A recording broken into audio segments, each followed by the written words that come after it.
அனைவருக்கும் வணக்கம். இரட்டை இலை வழக்கு சம்பந்தமாக இறுதி விசாரணையானது நேற்றைய தினம் தேர்தல் ஆணையத்தில் மாலை 3 மணி அளவில் நடைபெற்றது.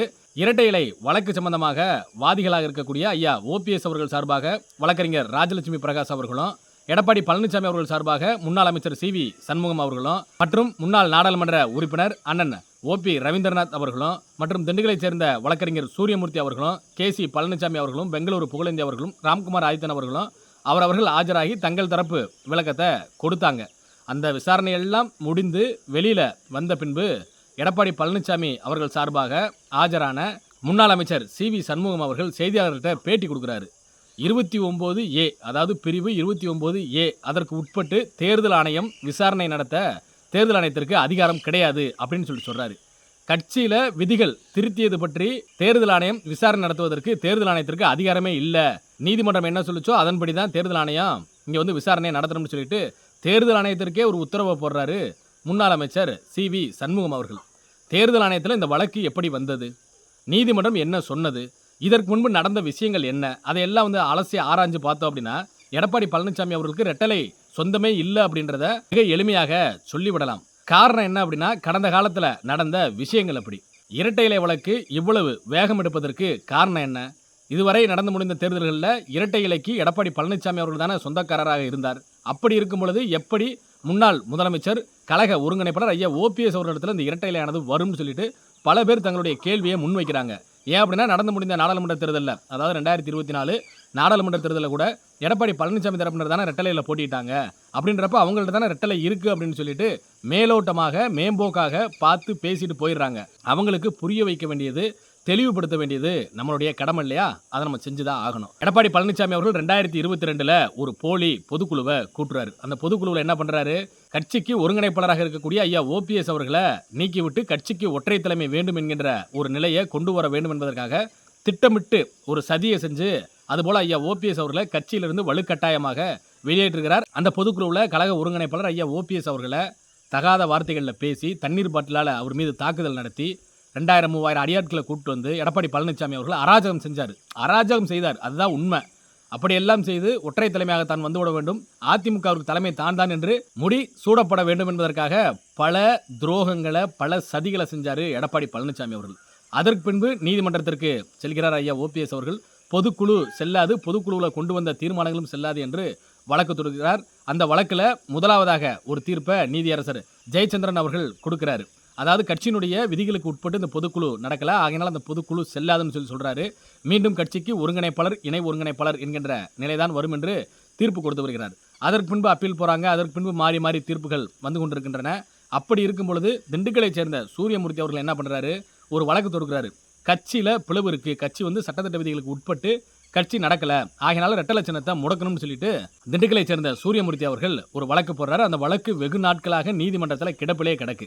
அந்த வழக்கை துரிதப்படுத்துறாரு திண்டுக்கலை சேர்ந்த சூரியமூர்த்தி அவர்கள். அதன் அடிப்படையில் நீதிமன்றத்தில் நீதியரசர்கள் அந்த வழக்கை விசாரித்து ஏன் இது சம்பந்தமாக தேர்தல் ஆணையம் விசாரணை நடத்தக்கூடாது, தேர்தல் ஆணையத்திற்கு அதிமுகவில் பேரா 15க்கு உட்பட்டு பிளவு இருக்கிறதா என்கின்றத உறுதி செய்த பின்பு தேர்தல் ஆணையத்திற்கு விசாரணை நடத்த இடம் இருக்கும் பட்சத்தில் அவங்க விசாரணை நடத்தக்கூடலாம்னு சொல்லிட்டு ஒரு தீர்ப்பை கொடுக்குறாங்க. அதன் அடிப்படையில் தான் தேர்தல் ஆணையம் கடந்த டிசம்பர் மாதம் அன்றே முதற்கட்ட விசாரணையை நடத்தி முடிச்சிருந்தாங்க. அதனுடைய தொடர்ச்சியாக இறுதி விசாரணையானது நேற்றைய தினம் நடைபெற்றது. அதன் அடிப்படையில் தான் வெளியில் சி.வி. சண்முகம் அவர்கள் என்ன சொல்றாரு? பிரிவு 29A உட்பட்டு அதிமுகவுடைய சட்டத்திட்ட விதிகள் திருத்தியதற்கு உட்பட்டு தேர்தல் ஆணையமானது விசாரணை நடத்தக்கூடாதுன்னு சொல்லிட்டு வெளியில் பகிரங்கமாக சொல்றாரு. தேர்தல் ஆணையம் அவர்களுக்கு விசாரணை நடத்துவதற்கு ஏதுவாக இடம் இருக்கும் பட்சத்தில் நீங்கள் விசாரணையை தொடரலாம்னு சொல்லிட்டு நீதிமன்றமே சொல்லிட்டாங்க. இப்போ தேர்தல் ஆணையத்திற்கு சி.வி. சண்முகம் அவர்கள் ஒரு உத்தரவு போட்டுட்டு இருக்கிறாரு. இதைத்தான் நீங்கள் விசாரிக்கணும், இதைத்தான் நீங்கள் விசாரிக்க கூடாதுன்னு சொல்லிட்டு. உண்மை நிலவரம் என்ன தெரியுமாங்க? உண்மையிலேயே ஐயா ஓபிஎஸ் அவர்கள் நினைத்திருந்தாரே ஆனால் ஈரோடு கிழக்கு முதல் இடைத்தேர்தல் நடந்தது இல்லையா, அப்பொழுதே இரட்டை இலை சின்னத்தை முடக்கியிருக்க முடியும் ஐயா ஓபிஎஸ் அவர்கள் நினைத்திருந்தால். ஆமாம், எனக்கு தான் இரட்டை சின்னம் வேணும் அப்படின்னு சொல்லிட்டு ஐயா ஓபிஎஸ் அவர்கள் தேர்தல் ஆணையத்திற்கு போயிருந்தாரே ஆனால் அன்றைய தினமே இரட்டை இலை சின்னமானது முடங்கி இருக்கும். ஆனால் ஐயா ஓபிஎஸ் அவர்களை பொறுத்தவரை ரெட்டலை சின்னம் முடங்குவதை விரும்பவில்லை. ஏன் அப்படின்னா இருபெரும் தெய்வங்கள் கொடுத்து சென்ற அந்த சின்னத்தை வெற்றி சின்னமாகத்தான் நம்ம வைத்திருக்கணும், அது முடக்கி வைப்பதற்கு நம்ம காரணமாக இருந்துவிடக்கூடாது என்பதற்காக அதை தவிர்த்தாரு. அன்றைய தினம் கூட பாஜகவினுடைய அன்றைய மாநில தலைவராக இருந்த அண்ணாமலை அவர்கள் ஐயா ஓபிஎஸ் அவர்களை சந்தித்து ஆனால் நீங்கள் வந்து வேட்பாளர் வந்து போட்டிருக்கிறீங்க, அவரை வாபஸ் வாங்க சொல்லுங்கள். எடப்பாடி பழனிசாமி அவர்கள் நிற்கட்டும், அவருடைய பலம் என்ன என்பதை நிரூபித்து காண்பிக்கட்டும். எதிரணிகள் அனைவரும் ஓரணியில் திரளணும். திமுக வெற்றி பெறுவதை நம்ம வந்து விரும்பக்கூடாது, அதற்கு ஒரு வழிவகை செய்து விடக்கூடாது. ஆகையினால் நீங்கள் வேட்பாளரை திரும்ப பெறுங்கன்னு சொல்லி சொன்னாங்க. அதன் அடிப்படையில் ஐயா ஓபிஎஸ் அவர்கள் வேட்பாளரை திரும்ப பெற்றாங்க. ஆகையினால தான் எடப்பாடி பழனிசாமி அவர்களுக்கு இரட்டை இலை சின்னமானது கிடைத்தது. அதனைத் தொடர்ந்து நாடாளுமன்ற தேர்தல் வருது இல்லைங்களா, அந்த நாடாளுமன்ற தேர்தலில் கூட ஐயா ஓபிஎஸ் அவர்கள் நினைத்திருந்தாரேயானால் ஒரு 10 நாடாளுமன்ற தொகுதியில் அதிமுக தொண்டர்கள் உரிமை மீட்பு குழு சார்பாக வேட்பாளரை களம் இருக்கிறோம், அதனால் இரட்டை சின்னம் எங்களுக்கு தான் வேணும், நான் தான் கட்சிக்கு ஒருங்கிணைப்பாருன்னு சொல்லிட்டு ஐயா ஓபிஎஸ் அவர்கள் தேர்தல் ஆணையத்திற்கு சென்றிருந்தாரேயானால் அன்றும் கூட இரட்டை இலை சின்னமானது முடங்கியிருக்கும். ஆனால் ஐயா ஓபிஎஸ் அவர்கள் அப்படி செய்யலை. எடப்பாடி பழனிசாமி அவர்களுக்கு இறுதியாக ஒரு வாய்ப்பு கொடுத்து பார்ப்போம், அவர் என்னதான் செய்கிறாருன்னு சொல்லிட்டு அவர் தலைமையில் ஒருவேளை வெற்றி பெற்றாங்க அப்படின்னா அவருடைய தலைமையை கூட அதிமுகவில் தொடரட்டும்னு சொல்லிட்டு இறுதி வாய்ப்பாக ஐயா ஓபிஎஸ் அவர்கள் ரெட்டலை சின்னம் முடங்கிவிடக்கூடாது என்பதற்காக எடப்பாடி பழனிசாமி அவர்கள்ட்ட அந்த ரெட்டலை சின்னத்தை விட்டு கொடுத்தாரு.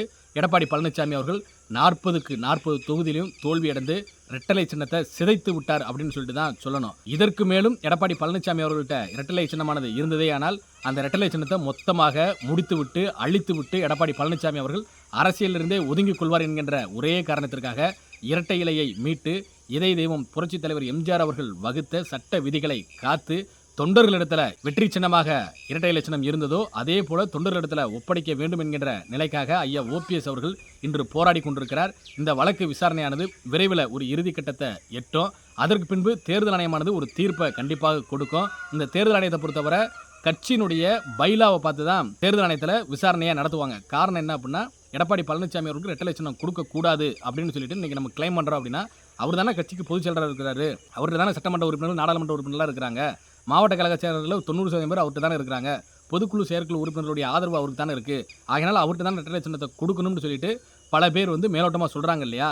கட்சியினுடைய விதி என்ன, கட்சியினுடைய தலைமையை உச்சபட்ச அதிகாரமாக இருக்கக்கூடிய பொதுச் செயலாளரை தேர்ந்தெடுக்க வேண்டுமேயானால் அது கட்சியினுடைய கடைக்கோடி தொண்டர்கள் தான் தேர்ந்தெடுக்க வேண்டும் என்பது தான் இதய தெய்வம் புரட்சித் தலைவர் எம்ஜிஆர் அவர்கள் வகுத்த சட்ட விதி.